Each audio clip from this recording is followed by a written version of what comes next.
kas suknyso mūsų puslapį, padariau straipsnelį, parašiau nuotraukas, viską, video medžiagą. Šast ir negaliu prisijungti, saugus internetas dar kažkas ten vemia.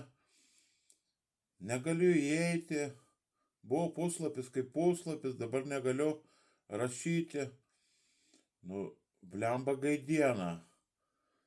Aš galvoju, su tokia gaidiena reikėtų taip, gerai rusai, ateina pavyškiai, ateina. Nubaus šitos visus svajotojus, blemba. Nubaus visus, kurie čia valdžioj, kurie atsakingi tipo už kitus žmonės, bet tokia atsakomybė, kad čia ir valdžia, kainas paleidom, ta prasme atostogauja visi, darkosi tiesiog, žemina, kurie yra apgautieji. Žodžiu, rusai ateina, gamtos kataklizmos, visi tie štormai, blemba, sugriaus kaip velnių šitų trobeles visas.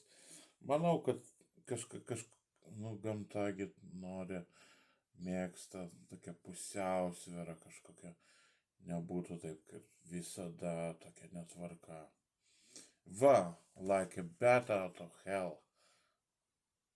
Šiandien mėgstu paklausyti Meat Loaf.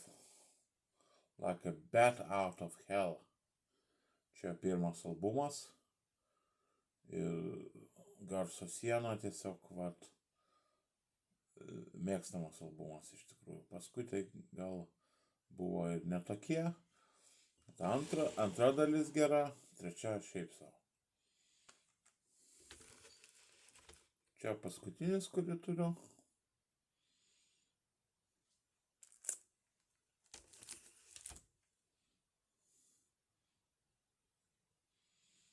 Čia trečioji dalis. Vadinasi. Taip. Kita versija to debiutinio Meat Loaf. Meat Loaf toks dramatiškas dainininkas. Jo muzika apie moteris įsmeilę. Tos visus karžygius. Būtų gyvas Meat Loaf. Gaila jo jau nėra. Būtų gyvas jis padainuotų.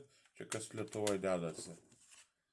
Tai ir šitą puslapį greitai sutvarkytų. Čia būtų tvarka. Atsakingi žmonės, taip žiūri atsakingai viską. Like a bat out of hell.